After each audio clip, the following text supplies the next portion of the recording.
students of 8th class. Today we will start our next topic, soil. Soil क्या है? मिट्टी जो है उसे soil कहते हैं. Soil किससे बनती है? ये मिक्सचर होता है minerals, water, organic matter and बिन गिनत जीव का. ये सब मिलके बनाती है मिट्टी. जैसे मिट्टी में क्या होता है कि जैसे पेड़ है वो सड़ गए, वो धीरे धीरे मिट्टी में मिक्स हो जाएंगे तो वो मिट्टी बनती है. एनिमल्स हैं वो धीरे धीरे सड़ते हैं तो मिट्टी बनाते हैं. और एक ये थिन लेयर होती है, टॉप मोस्ट लेयर होती है अर्थ के सरफेस की, उसे कहते हैं soil. Soil is very important resource on the earth surface which is important for all the living organisms.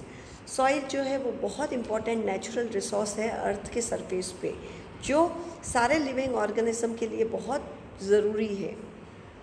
फिर है the thin topmost layer of the earth's surface made up of wetted rock particles, decayed matter of plants and animals is soil. Soil क्या होती है? छोटे छोटे पत्थर के कण, particles, decayed matter यानी सड़ा हुआ मैटर, प्लांट और एनिमल सड़े हुए, जो कि टॉप मोस्ट लेयर, अर्थ की टॉप मोस्ट लेयर के साथ मिक्स हो जाते हैं, उसे कहते हैं मिट्टी.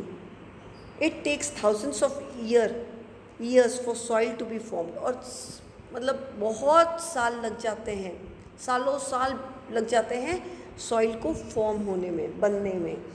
इसका जो प्रोसेस होता है वो बहुत स्लो होता है. ये स्लो प्रोसेस है. It is a slow process. Soil is a complex mixture of living and non living materials and the right mix of minerals and organic matter takes the soil fertile. Soil जो है वो complex mixture है living और non living का. ये क्या करता है? ये फर्टाइल, मतलब सॉइल का जो टेक्सचर होता है वो बहुत इम्पॉर्टेंट होता है. फर्टाइल है या नहीं है, उपजाऊ है या नहीं है. जैसे कि मैंने बताया कि सड़े हुए प्लांट्स, सड़ी हुई एनिमल्स, ये सब मिक्स होते हैं, मिनरल्स होते हैं, ये सब मिलके सॉइल को फर्टाइल बनाते हैं, उपजाऊ बनाते हैं. और सॉइल किस लिए इम्पॉर्टेंट है?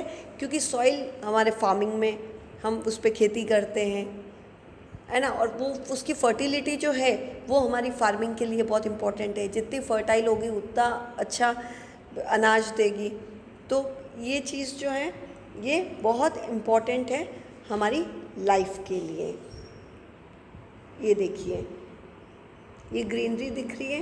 ग्रीनरी के जस्ट बाद में ये फर्स्ट टॉप लेयर है, ये जो है ये सॉइल पोर्शन है. Factor of soil formation.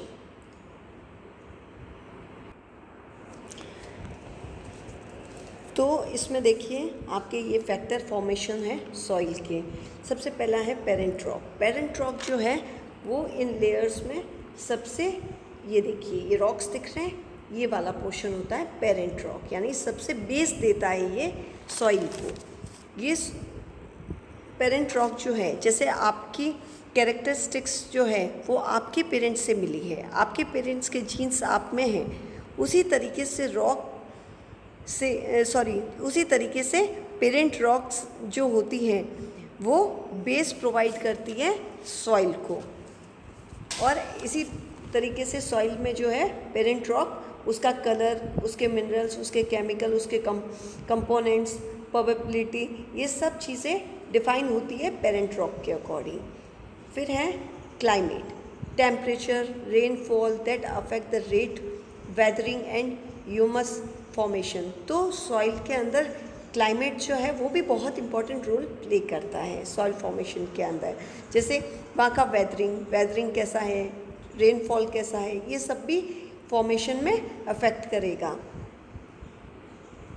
फिर है रिलीफ यानी slope and attitude determine soil accumulation. जैसे स्लोप यानी एकदम ढलान वाली एरिया है तो वहाँ पे क्या होगा, जो सॉइल है वो फिसल के प्लेन में आ जाएगा.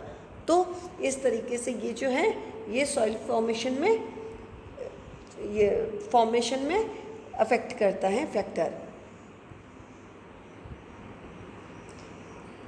फिर है flora, fauna and micro organism affect the rate of humus formation. इसके अंदर क्या होता है कि जहाँ पे बहुत ज़्यादा बैक्टीरिया है, माइक्रो ऑर्गेनिज्म से, तो वो वहीं रहेंगे, वहीं मर जाएंगे अपनी लाइफ स्पेंड करके.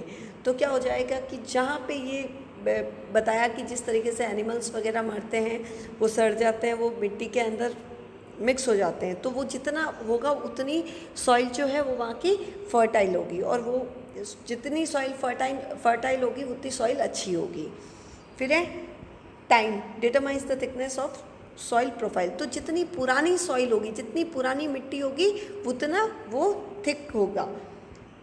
तो ये आपके थे factor of formation of soil. Soil में क्या फॉर्मेशन में फैक्टर्स जो है यूज़फुल है, ये फैक्टर्स है आपके सॉइल फॉर्मेशन के। ये देखिए, ये ऐसा होता है पेरेंट मटेरियल,